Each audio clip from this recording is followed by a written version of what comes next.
바울은 로마서 2장을 시작하면서 자기는 죄가 없다 생각하는 사람들에 대해서 말씀을 하고 있습니다.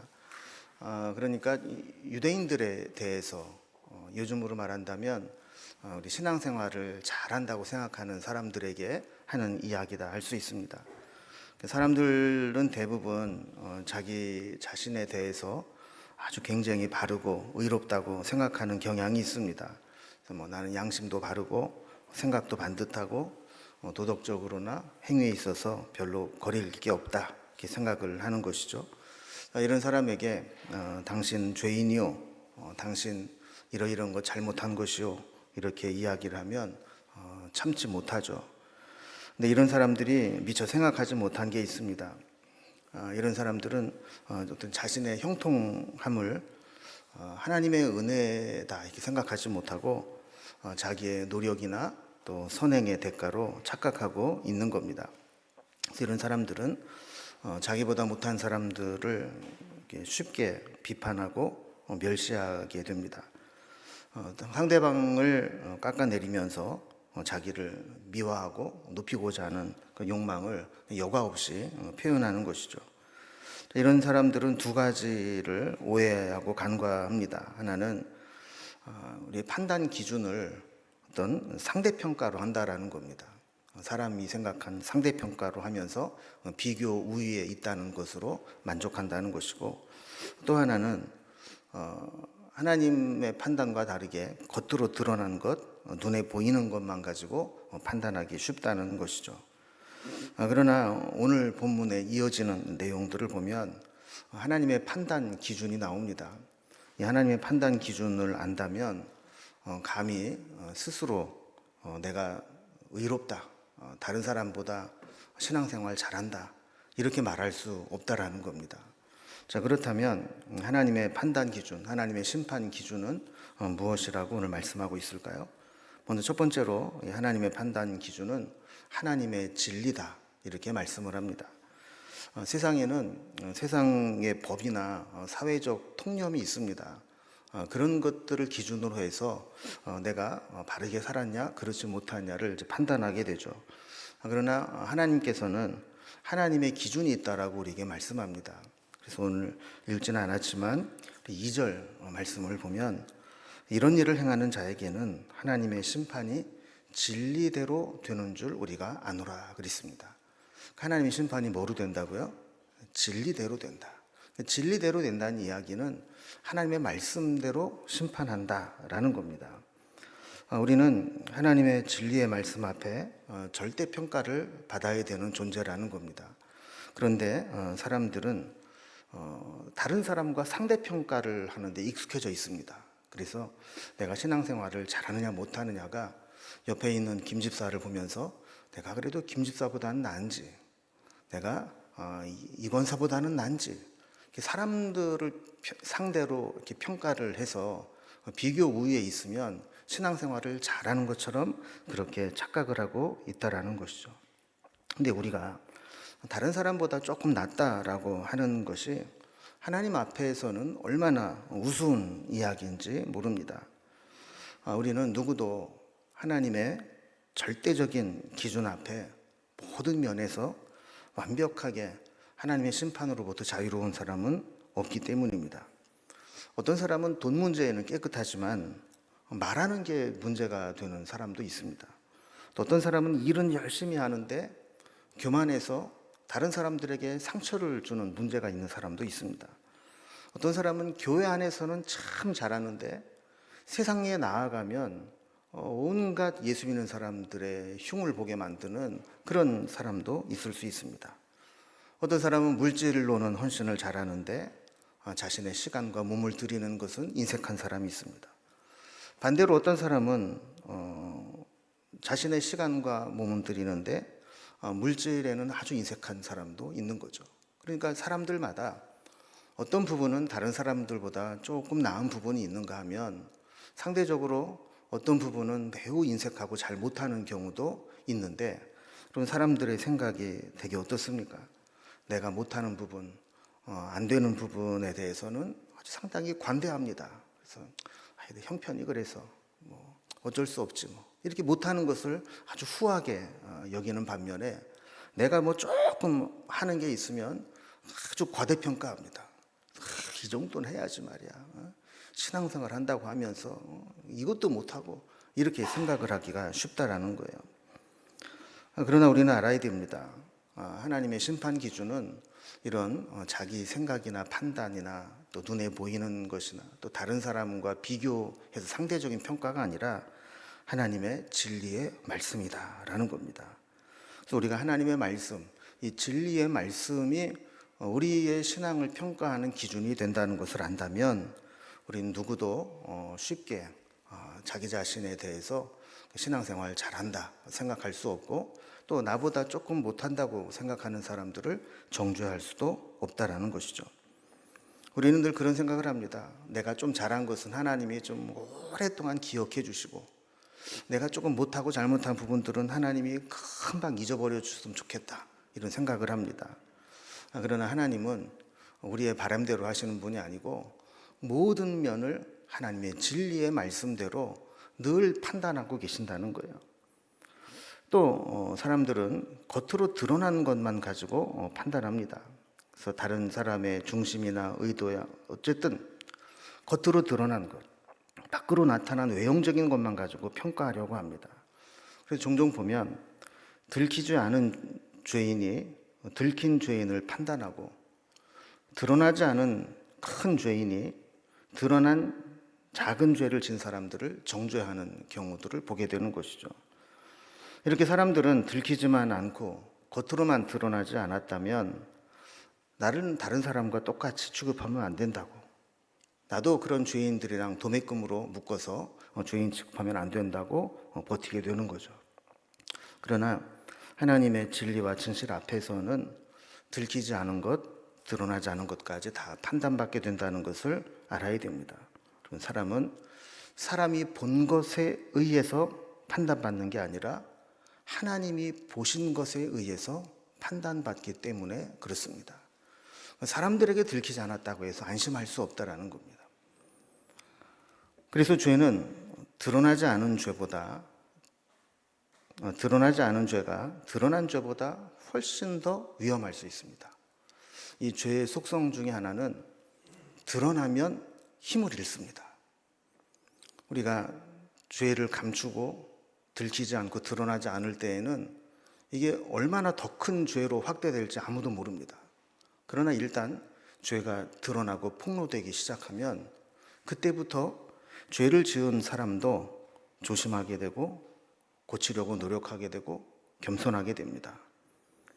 그러나 드러나지 않으면 죄가 폭로되기 전까지는 이 죄의 심각성도 느끼지 못하고 자기의 죄를 고치려고 하지도 않고 겸손하기는커녕 오히려 들킨 죄인들을 정죄하는 그런 모습을 보이게 되기 때문이죠. 성경에도 보면 이 탕자의 비유를 우리가 잘 알고 있습니다. 우리가 객관적으로 볼 때 탕자가 죄인처럼 보입니다. 그리고 탕자의 형은 겉모양으로 볼 때 흠잡을 데가 없어 보입니다. 그러나 이 성경의 문맥을 잘 보면 성경은 탕자의 죄를 정죄하지 않습니다. 잘못한 것들은 분명히 있지만 그래서 탕자가 죄인이다 이렇게 정죄하지 않는다는 거예요. 오히려 탕자는 아버지 품을 떠나서 모든 것을 다 탕진하고 난 후에 자기가 얼마나 잘못 살았는지를 깨달았습니다. 그래서 오히려 아버지께로 돌아가는 것 외에는 방법이 없다라는 것을 깨닫고 회개하고 하나님께 돌아옵니다. 돌아오면서도 그는 생각하기를 나는 아버지의 아들이라 칭함을 받을 수가 없다. 종으로 나를 받아주시면 다행이다. 라고 겸손한 마음으로 아버지께로 돌아와 은혜를 구하려고 합니다. 그러나 반대로 맏아들은 어떻습니까? 평소에는 아버지의 뜻을 거역한 것이 없습니다. 한 번도 아버지의 뜻을 어긋나게 한 적이 없다라고 스스로 이야기합니다. 그러나 그는 아버지의 맏아들로서 모든 책임과 의무를 다했다는 것 때문에 오히려 교만해져 있었고 아버지를 떠나갔던 동생을 정죄합니다. 그리고 동생이 돌아왔을 때도 아버지와 같은 마음으로 기뻐해 주지 못하고 경쟁심을 느끼면서 오히려 탕자의 귀향을 환영해 주는 아버지에게 말할 수 없는 원망을 드러내게 됩니다. 성경이 우리에게 보여주고 있는 메시지가 뭡니까? 분명히 잘못은 탕자가 했지만 성경은 탕자가 이래서 나쁜 놈이다, 이래서 죄인이다라고 정죄하지 않았다는 겁니다. 그러나 형은 겉으로 볼 때는 드러난 잘못이 하나도 없음에도 불구하고 성경이 주는 메시지를 보면 형이 잘못했네. 형이 정말 아버지의 마음을 몰랐네. 정말 탕자는 집 밖에 있는 게 아니라 집 안에 있네. 이렇게 느끼도록 주님께서 이야기를 이끌어가고 있다라는 겁니다. 마다들과 같은 신앙인은 십자가 앞에 엎드리지 못합니다. 하나님의 은혜를 머리로는 알고 있지만 가슴 저리게 깨닫지 못하기 때문에 하나님의 은혜 앞에 엎드리지 못하게 됩니다. 그래서 우리는 늘 드러난 것과 하나님의 진리의 말씀 앞에 어떤 것에 우리의 판단의 기준으로 삼아야 되는가 하는 것을 늘 기억해야 됩니다. 내가 겉으로 드러난 것, 다른 사람과 비교해 상대적으로 어떻게 한 것, 이게 중요한 게 아니라 하나님의 진리의 말씀의 기준으로 볼 때 내가 정말 신앙생활을 잘하고 있는지 그렇지 못한지를 판단해야 된다는 겁니다. 오늘 말씀을 보면 이렇게 하나님의 심판의 진리대로 된다는 것 외에 두 번째 심판의 기준을 말씀해 줍니다. 두 번째 심판의 기준은 우리가 행한 대로 보응하신다는 겁니다. 6절 말씀을 보면 하나님께서 각 사람에게 그 행한 대로 보응하시되 이렇게 말씀을 합니다. 여러분, 우리가 하나님의 심판 중에서 가장 큰 심판은 행한 대로 보응하신다는 겁니다. 우리가 살면서 실수도 할 수 있고 죄를 지을 수도 있지만 그럼에도 불구하고 죄의 심판 때문에 두려워하지 않을 수 있는 것은 하나님께서 우리의 행위대로 보응하지 않으신다는, 행위가 아니라 은혜의 법칙으로 십자가의 은혜로 우리를 보응하신다는 것을 믿기 때문에 그렇습니다. 그럼 만약에 내가 무슨 죄를 지었든 하나님께서 반드시 그것을 심판하시고 보응하시고 뭔가 책임을 물으시고 또 우리에게 처벌하실 것이다, 이렇게 생각을 하고 있다면 오늘 우리가 예배하는 자리에 앉아 있으면서도 얼마나 불안하겠어요. 내가 오늘 또 누구를 그렇게 씹었는데, 그렇게 남들을 욕하고 험담하고 한 것 때문에 하나님께서 내게 입병을 나게 하신다면 내가 어떻게 하나.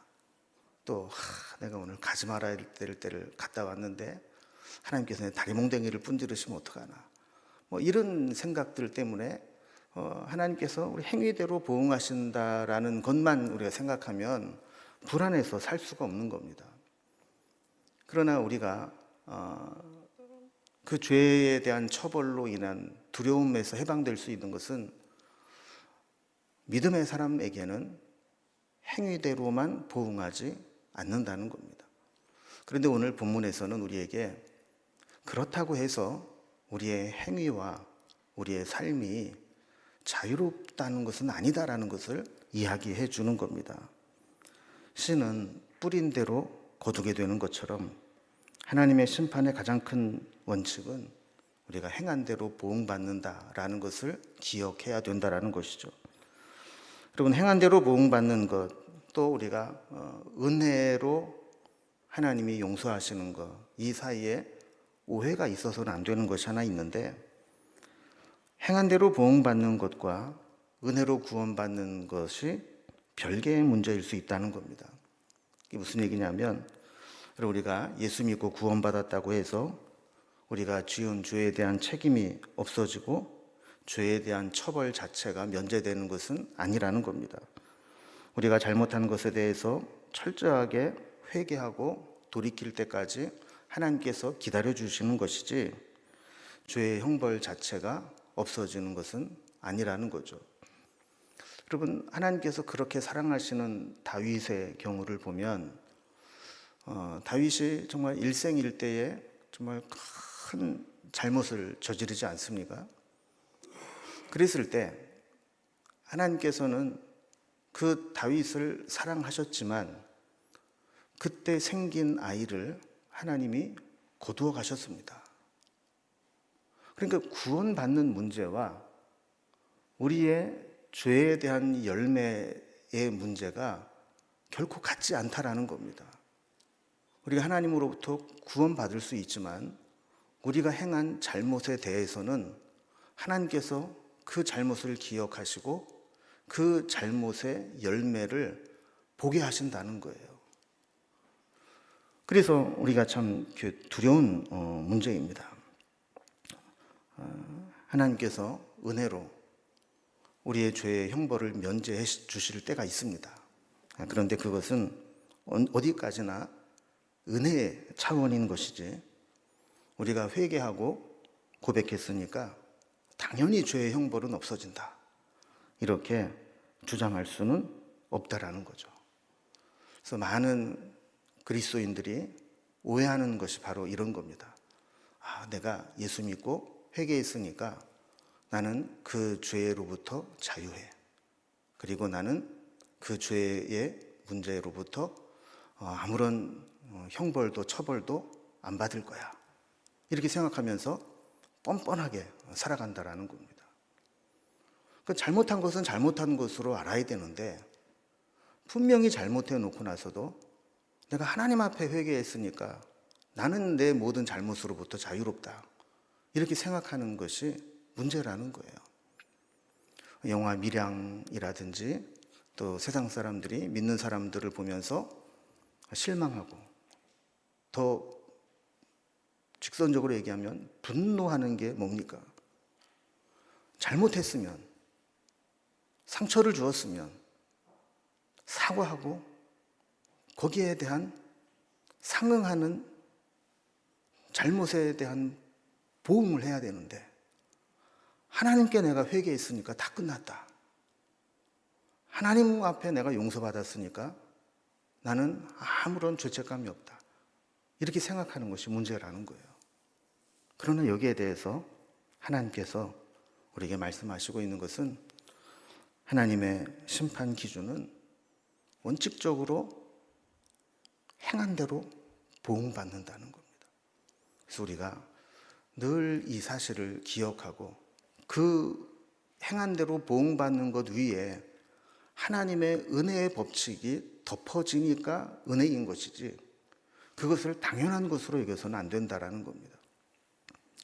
또한 우리의 행위가 온전하면 그 온전함으로 구원받을 수 있는 것도 아니라는 겁니다. 바울은 역시 행함에 의한 구원을 가르친 적이 없습니다. 그러나 우리 행한 대로 우리가 하나님 심판받는 것을 구체적으로 설명해 주긴 합니다. 7절과 8절의 말씀을 보면 참고 선을 행하여 영광과 존귀와 썩지 아니함을 구하는 자에게는 영생으로 하시고 오직 당을 지어 진리를 따르지 아니하고 불의를 따르는 자에게는 진노와 분노로 하시리라 그랬습니다.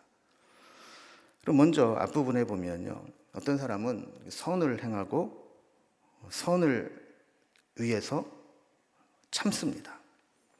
왜 참고 인내하면서 선을 행하느냐? 그 이유는 영광과 존귀와 썩지 아니함을 구하기 때문입니다. 이 일을 위해서 참고 선을 행하고 행함으로 인해서 선을 행하는 자는 영생으로 갚아주신다는 겁니다. 그런데 반대로 당을 지어 진리를 따르지 아니하고 불의를 따르는 자, 불의한 자는 혼자 하면 불안하니까 당을 지어 다닙니다. 그래서 내가 잘못한 것이 있고 그러면 나랑 비슷하게 잘못한 사람이, 할 만한 사람이 누구인가를 찾아서 당을 짓는 거죠. 그리고 서로 위로하면서 진리에서 어긋난 행활을 하는 겁니다. 이런 자에게는 하나님께서 분노와 진노로 심판하신다고 말씀합니다. 그러니까 행한 대로 심판하심을 드러내시는 말씀이죠.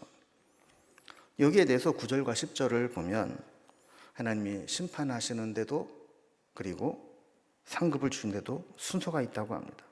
악을 행하는 자에게도 환난과 곤고가 있을 것인데, 먼저는 유대인에게, 그리고 그 이후에 헬라인에게 처벌을 하실 것이고, 또 반대로 선을 행하는 자에게도 영광과 존귀와 평강의 상급을 주시는데, 먼저는 유대인에게, 그리고 그 후에 헬라인에게 준다는 겁니다. 율법을 모르는 헬라인이나 이방인들에게는 율법을 알게 하고 깨닫고 회개할 수 있도록 얼마간의 시간을 용납해 주십니다. 그래서 잘못해도 율법을 이미 알고 있는 유대인들에게는 먼저 심판을 하시지만, 헬라인이나 이방인들, 율법을 모르는 자들에게는 그 이후에 심판하신다고 하실 정도로 기회를 주는 겁니다. 또 상급을 주는 것도 마찬가지입니다. 먼저 알고 솔선수범하는 유대인들에게는 하나님께 상급도 먼저 주시지만, 나중에 그것을 보고 따라하는 헬라인과 이방인에게는 상급이 늦어질 수밖에 없다는 것을 이야기하는 것이죠. 13절 말씀도 보면 행함의 중요성을 우리에게 이야기해 줍니다. 하나님 앞에서는 율법을 듣는 자가 의인이 아니요 오직 율법을 행하는 자라야 의롭다 하심을 얻는다, 이렇게 말씀합니다. 여러분, 듣는 거는 아무나 할 수 있지만 행하는 것은 아무나 할 수 있는 게 아닙니다. 율법을 듣고 율법의 분위기 속에 사는 사람들이 착각하는 것이 있습니다. 내가 늘 어떤 종교적인 분위기 속에서 살아가고 있기 때문에 나는 늘 믿음으로 살 수 있다라는 착각입니다. 여러분, 대개 이 모태신앙으로 또 뭐 몇 대를 이어서 신앙생활한 집에는 성경책이 뭐 10여 권씩 될 겁니다, 아마. 또 성경책은 또 우리가 또 쉽게 버리지도 못하잖아요. 그러다 보니까 이게 뭐 옛날 성경부터 뭐 쌓여 있는 거 다 긁어 모으면 10권 이상씩 될 거예요. 근데 여러분, 집에 성경책이 많다고 해서 말씀을 열심히 읽거나 말씀대로 산다고 이야기할 수 있겠습니까? 또 요즘에 보면 큰 교회 다니면 믿음이 좋은 줄 알고 작은 교회 다니면 그 사람을 또 무시하는 사람들이 있습니다. 예전에 보니까 참 그 목사님이 못됐던 것 같아요. 이렇게 성도들에게 전도 훈련을 시키면서 뭐라고 얘기를 했느냐 하면, 대학도 서울대, 연고대, 명문대가 있고 또 저 지방에 그 이름 없는 후진 대학이 있는 것처럼 교회도 큰 교회, 이름 있는 교회, 그런 교회를 다녀야지 그 쬐깐한 교회 그런 데 다녀서는 신앙의 수준이 낮은 거다, 뭐 이렇게 말하는 무식한 목사가 있더라고요. 근데 여러분, 이 말이 근데 의외로 잘 들어가는 것 같아요. 그 사람들 그 마음속에는 그래도 내가 대형교회 다닌다, 큰 교회 다닌다 그러면 그 큰 교회가 마치 자신의 신앙을 대변해 주는 것 같은 착각을 하는 거죠. 근데 그건 뭐 욕할 수는 없죠. 왜냐하면 목사인 저도 이렇게 어디 가서 교회를 소개하거나 그럴 때 뭐 큰 교회 목회하는 사람들 앞에 보면 또 은근히 또 주눅이 들기는 해요. 그러니까 이제 교인들의 입장에서도 뭐 그럴 수 있겠죠. 그래서 내가 우리 교회가 어떤 교회야? 우리 교회가 이름만 대면 다 아는 큰 교회야. 이런 교회 다니고 싶은 마음이 있겠죠. 그러나 여기에 있는 큰 함정은 뭐냐 하면 그 교회의 크기와 자기의 신앙이 동일하지 않다라는 겁니다. 중요한 것은 내가 정말 하나님 앞에서 어떤 신앙을 가지고 있느냐, 그 말씀 앞에 어떤 행함으로 내가 반응하고 있느냐, 이게 중요한 거 아니겠습니까? 그래서 율법을 듣는 자가 의인이 아니고 행하는 자가 의롭다함을 받는 것이다 라고 말씀을 하는 거죠. 12절에서도 그렇게 이야기합니다. 율법이 없이 범죄한 자는 율법 없이 망하고 율법이 있고 범죄한 자는 율법으로 말미암아 심판을 받을 것이다 라는 겁니다. 율법이 없이 범죄한 자는 이방인을 가리키는 거죠. 이방인은 율법이 없으니까 율법과 상관없이 심판을 받게 되는 것이고, 율법을 알고 있는 유대인들, 이런 자들은 율법의 기준으로 심판을 받게 된다라는 겁니다. 자, 그렇다면 문제는 율법이 없이 범죄한 사람들은 어떻게 심판을 받는다는 것인가? 그랬을 때 그런 사람에 대한 세 번째 하나님의 심판의 기준은 우리의 양심이 증거가 된다라는 겁니다. 그래서 14절과 15절의 말씀을 보면, 율법 없는 이방인이 본성으로 율법의 일을 행할 때에는 이 사람은 율법이 없어도 자기가 자기에게 율법이 되나니 이런 이들은 그 양심이 증거가 되어 그랬습니다. 이 말씀은 기독교 변증에서 자주 사용하는 말씀입니다. 그런 얘기 들어보셨죠? 이순신 장군이 천국에 갈 수 있었을까? 또 우리 증조 할아버지는 참 선하신 분이었는데 천국에 가면 만나볼 수 있을까? 이런 이제 고민들을 우리가 많이 하지 않습니까? 겉으로 드러난 애민의 정신, 그리고 업적, 또 참 선하고 착하게 살아왔던 행적, 이런 것들을 보면 정말 천국에 가야 마땅할 것 같은데, 그분의 살아왔던 시대상을 보면 예수님을 한 번도 접해볼 수 없는 상황인 거죠. 그러니까 우리나라에 복음이 들어오기 전에 있었던 사람들은 다 지옥 가야 되냐? 또 지금 같은 시대를 살고 있다 할지라도 어떤 국가적인 폐쇄성 때문에, 아니면 이슬람과 같은 종교적인 폐쇄성 때문에 예수님을 접할 수 없는 사람들, 그런 사람들은 단지 예수님을 믿지 않았다는 것 때문에 천국에 가지 못한다고 한다면 그건 불합리한 거 아니냐, 이런 질문들을 한 번쯤은 다 해보게 됩니다. 여기에 대해 성경이 명쾌하게 답변해주고 있지 않습니다. 왜냐하면 성경은 어떻게 해야 구원받을 수 있느냐를 우리에게 보여주는 책이지, 이런 사람은 왜 구원받지 못했는지, 그런 사람에 대해서 어떤 구제책이 있는지, 이런 것을 설명해주고 있지 않기 때문에 그렇습니다. 근데 여기에 유일하게 단서가 될 수 있는 말씀이 바로 이 말씀이라는 겁니다. 율법이 있는 사람들은 율법이 기준이 된다라는 겁니다. 다시 말하면 예수님에 대해서 전도를 받았고 얼마든지 권유를 받아서 예수를 믿을 수 있음에도 불구하고 거부한 사람들에게는 그 거부한 것, 믿지 않은 것이 심판받을 수 있는 근거가 되지만, 한 번도 예수님에 대해서 들어보지도 못했고 전도를 받지도 못한 사람들은 어떻게 할 거냐라고 했을 때, 율법과 상관없이 어떤 기준이 있을 것 아니냐 그랬을 때, 여기 15절에 있는 말씀과 같이 자기가 율법이 된다. 이것을 다른 말로 말하면 그의 양심이 증거가 된다. 이렇게 말씀을 하고 있는 겁니다. 율법을 알고 있는 사람에게는 율법이 심판의 기준이지만, 그렇지 못한 사람에게는 양심이 증거가 된다라는 거죠. 근데 이 말씀은 우리가 또 오해하지 말아야 될 게, 그러면 양심에 거리낌이 없는 사람은 예수를 안 믿어도 다 구원받은 거냐? 라고 했을 때 성경은 또 그렇다고 이야기하고 있지 않다라는 겁니다. 가만히 생각을 해보면, 여러분, 우리 가운데 아무리 선한 사람도 양심에 가책이 없는 사람이 있을 수 있을까요? 나는 살아오면서 한 번도 나는 양심에 가책이 없었어. 나는 하늘을 우러러 한 점 부끄러움이 없었고 나는 내 양심에 거리낀 적이 한 번도 없어. 그런 사람이 있을까요? 그런 사람은 있을 수 있습니다.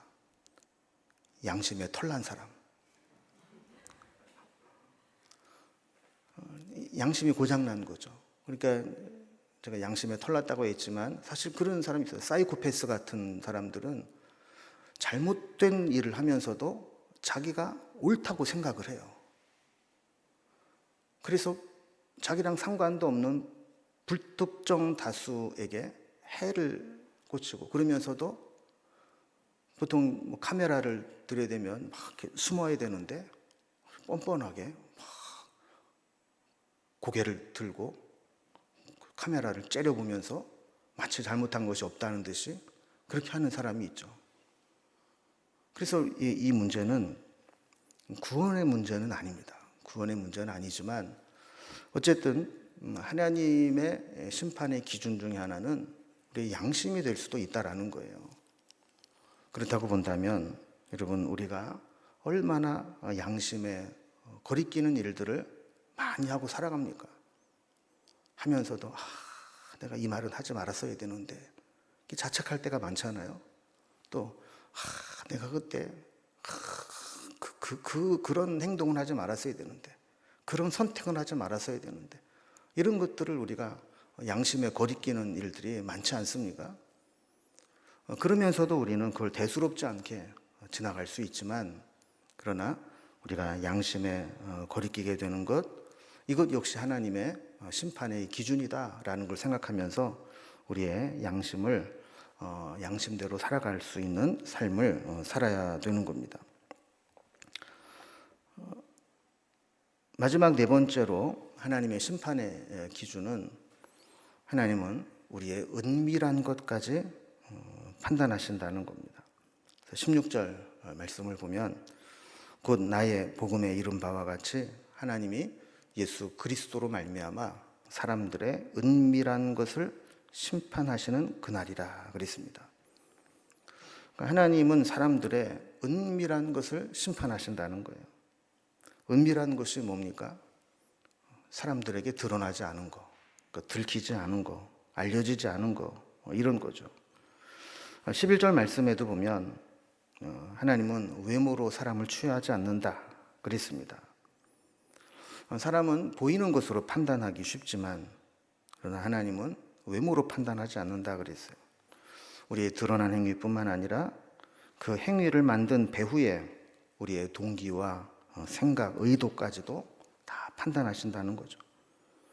우리는 겉과 속이 다를 때가 많습니다.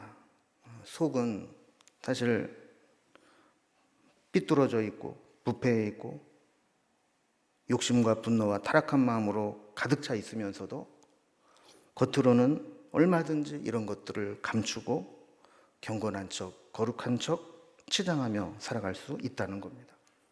그래서 복음서에서도 보면 예수님께서 아주 신랄하게 정죄하고 화를 내면서 비판한 대상들을 보면 세리나 창기나 다른 죄인들이 아니었습니다. 오히려 그들은 긍휼히 여겼고 반대로 서기관들, 바리새인들에 대해서는 엄청난 화를 내시면서 화 있을진저, 심지어는 회칠한 무덤 같다, 이렇게 책망을 했던 거죠. 무덤 속에는 시체 썩는 냄새가 나고 죽음의 음산한 기운이 있지만 오히려 무덤 입구에는 하얀 회를 칠하고 깨끗하게 장식을 해두는 그런 장례 문화를 비유적으로 말한 겁니다. 여러분, 이게 우리의 모습일 수 있습니다. 사람들 보는 데서는 아주 완벽에 가까울 정도로 관리를 하고 치장을 하고 경건한 척 하지만 사람들이 보이지 않는 곳에서는 무덤과 같이 썩어 냄새나는 그런 모습이 우리에게도 있을 수 있다는 거죠. 이제 말씀을 정리합니다.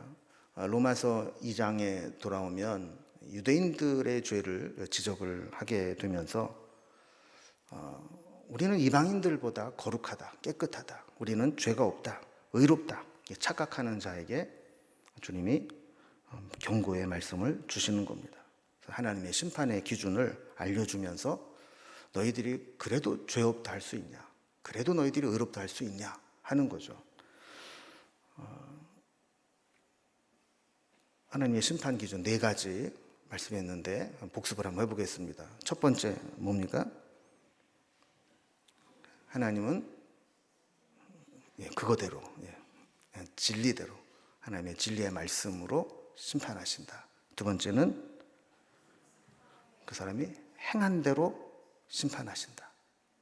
세 번째는 자기 자신의 양심이 기준이 된다.